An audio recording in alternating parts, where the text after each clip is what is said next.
The Lancet published 2 studies today indicating that there are 2 vaccine candidates that have been proven safe for humans and also produce strong immune reactions among patients.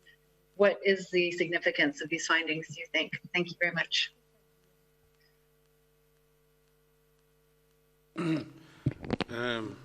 Great, thanks. No, I think it is good news. I mean, effectively, we have 23 COVID-19 candidate vaccines in clinical development, and as of today, we add 1 candidate vaccine for which phase 1 clinical data is available. So we have 3, which is available in peer-reviewed journals. Plus, we have 1 other, the BioNTech Pfizer product, which the data is available on pre-publication. So it's great, first of all, to see the data coming through into peer-reviewed journals.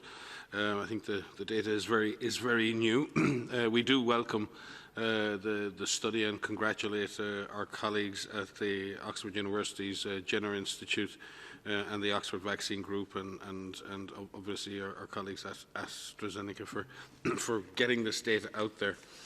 Again, this vaccine was given to 1,000 healthy adults between the ages of 18 and 55, and certainly did not appear to have any serious adverse events other than the expected, in some cases, chills, muscle aches, headaches, and the vaccine did generate neutralizing antibody, I think, in all participants.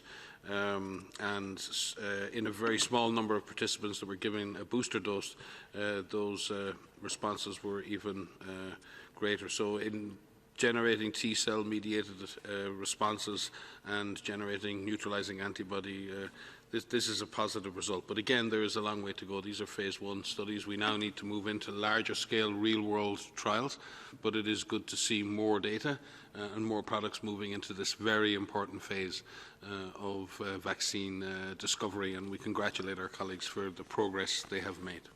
It's a complex challenge. Obviously, first of all, we've got to get the candidate vaccines through the system, and what WHO has been doing is working with partners to ensure that we have the maximum number of candidate vaccines and trying to level that playing field so that all potential candidates can be moved through the phase 1 and phase 2 cycles of trials, and that is to remove barriers to that in terms of access to testing, access to assays, and ultimately potentially even access to vaccine trial platforms, and that's what we've obviously tried to do with the solidarity trials for therapeutics. So WHO is working to try and ensure that we have the maximum number of candidates coming through the system, and obviously working with our colleagues in CEPI and Gavi and people within the other organisations contributing to the Access to COVID Tools Accelerator. The second part of that is really getting to a point where we can have scaled up production of any candidate vaccine that shows clinical efficacy, or even scaling up production in advance. And you've seen a number of examples of support to companies and researchers to begin even very, very soon the production of vaccine at risk to ensure that there will be adequate, or would be at least initial supplies of vaccine available should a signal of clinical efficacy emerge. The challenge is going to be when vaccines do prove clinically efficacious, ensuring that there's enough production to be able to supply the needs around the world, and that is in itself the big question. There are a number of different consortia that have been created in the UK, within the European Union, and in the US that are trying to ensure supplies for those populations. But more importantly, we have the COVAX initiative, which is again an initiative of the ACT Accelerator, which seeks to bring together a whole series of countries, both countries who will be traditionally clients of Gavi, but countries well beyond that, to try and create an alliance, in a sense, a consortium that comes together to pre-purchase and advance purchase vaccines within a system allowing for fair and equitable distribution amongst those countries. There is it is not, that mechanism as it presently stands is not going to be able to supply a vaccine for everybody on the planet. We are going to have to prioritise who gets what vaccine at the beginning, depending on which vaccine becomes available, and we're going to have some policy and priorities around the best use of those vaccines. Our colleagues within the ACT Accelerator, the different institutions, and our colleagues within WHO are working very, very hard on the appropriate allocation mechanisms to ensure that those vaccines are distributed in the most equitable way possible. But there are significant challenges and headwinds in order to ensure scaled-up production and ensuring that that scaled-up production results in as many people as possible around the world having access to that vaccine. Part of that does depend on more countries joining in that COVAX initiative. And the more countries that join in that initiative and that share the risk and the benefits of that process, the more likely it is that vaccines can be made available to more people around the world. And we would encourage our member states as much as possible to examine and look at the COVAX platform as a potential way for them both to contribute to the global good of vaccines and also benefit from that global good, notwithstanding the fact that the other initiatives, and I think COVAX platform, the COVAX facility is working very closely with those other initiatives. And we thank those countries who have already indicated that they would be working to make their vaccine available on a global basis as well as part of national protection. As you know, Kai, when we launched the WHO and partners, the ACT Accelerator, it was with two objectives. One is accelerating development of products, be it vaccine or therapeutics or diagnostics.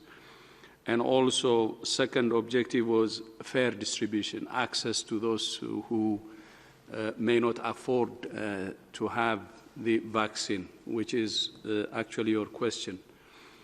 And to that end, together with the steering group, WHO, Gavi, CEPI, Global Fund, World Bank, and other partners, we have developed the allocation framework, which is being finalized. But for a fair distribution, and especially access to the poor and those who cannot afford, the most important element will be political commitment, especially by our leaders. And with political commitment, of course, that's the only way you can get, fair distribution. But one of the worrying patterns we see is some countries moving the other direction. Of course, more and more countries are joining the benefits, the advantages of making this a global public good. I mean, the vaccine, making the vaccine a global public good. But we see, if not many, but some countries going the reverse direction. And when there is no consensus on having this vaccine a global public good, it could be actually be owned by those who have money, and those who cannot afford it may not have access to the vaccines. And as you know, Kai, many countries are now calling, many leaders, and there was a recent article, I remember, an op-ed. Some leaders have already have called and stressed the importance of making, when available, a vaccine or therapeutics a global public good. And we want a groundswell of political leaders believing in making a vaccine or therapeutics a global public good. And this should not be considered as a charity to those who cannot afford. The advantage of using fairness or access to also poor countries is the world can really be lifted up and lift itself out of this pandemic together, which can speed up the economic recovery. And the world, unless it's opened up in its major part, I mean, unless the whole world is opened up in this globalized world, it will be delaying the economic recovery and that means more actually damage from lack of fast economic recovery that can again impact not only on continuing the pandemic, but also its impact on other health problems, and not only health, but continued damage on the livelihoods of citizens.